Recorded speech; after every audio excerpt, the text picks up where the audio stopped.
Hello, my name is Jarrett Brown, and today I'd like to talk about an incident that happened to me in January of 2011. I had vacation, and I decided to go back to Arizona because I had spent the previous 2.5 years there. So I went and saw my friends, got some of my stuff out of storage, and shipped it here to Kansas, where I live. And then I decided to go down to Los Mochis, Sinaloa, for vacation. And so the first thing I did was I crossed the border at Nogales, Arizona. I went to the dentist and got a quote for some work that I needed done. And then I went to the bus station and bought a ticket for Los Mochis, and then got on the bus and headed south towards Sinaloa. And the trip is it's about 13, 14 hours, and it's mostly through the desert.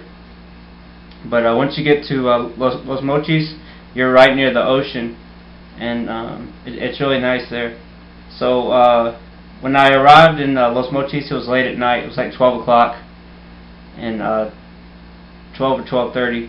And so the first thing I did was I found a hotel, and then right after that, I decided that I wanted to find a place to eat and a place to drink a beer or two. And there was a bar right beside my hotel, so I went in there and I drank a beer. But there wasn't much going on there, so I decided to leave.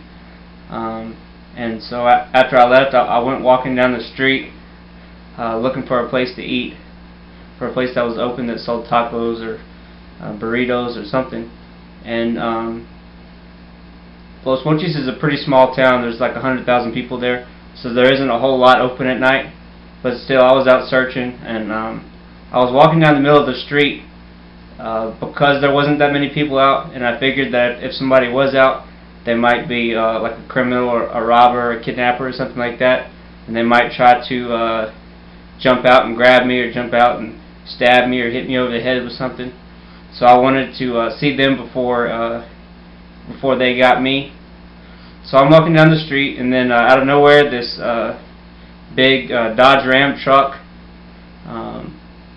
pulls up right in front of me. I saw him when he was about a block or two away, and but I guess as soon as he saw me, he jumped on the gas and headed right towards me. And when he got to where I was, the passenger jumped out, and he had an M16, and he pointed it at me. And then the driver got out, and he had some kind of handgun. I didn't get a good look at it, but he didn't point it at me. And they started yelling at me in Spanish, and they said, "We're with the police, the state police of Sinaloa. What are you doing here? Who are you? Why are you out late? This area is closed at night," and stuff like that. So I answered them as best I could in Spanish. I explained that I was a tourist from the United States. I was just out looking for tacos because I just got off the bus, and that I wasn't doing anything wrong.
told them like that I was going to leave. I was just going to go back to my hotel and I wasn't going to eat.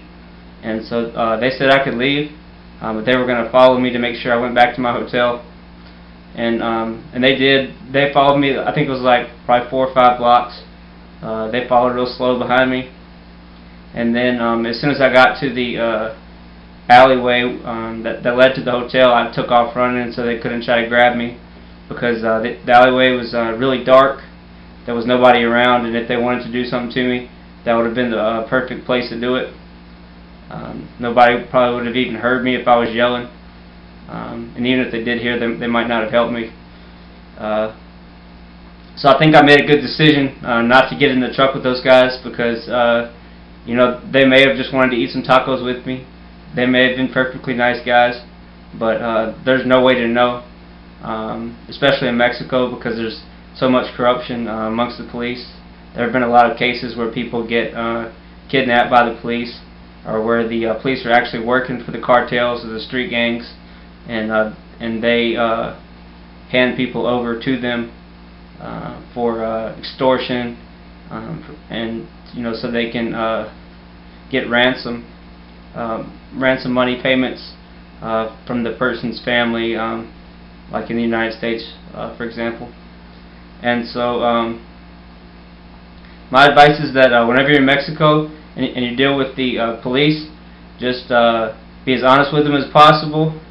Don't tell them any more information than you have to, though, and be firm with them, because they'll try to push you. Like, they know how the game is played.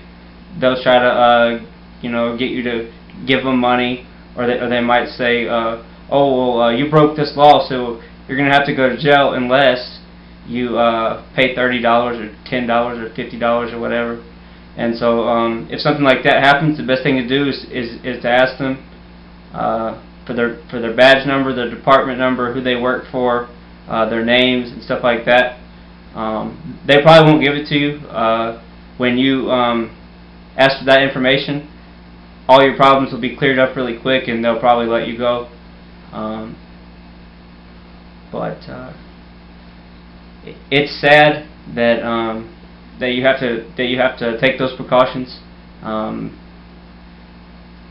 In my experience in the United States, I've always been able to pretty much, for the most part, trust the police. If something bad happens to me, I know all I have to do is talk to the police and get it straightened out. They could help me, or if they can't help me, they know who can.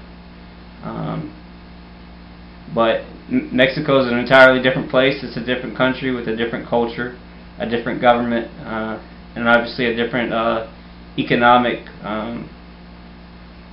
standpoint. But if you would, please check out my blog, www.southoftheriogrande.com. Thank you.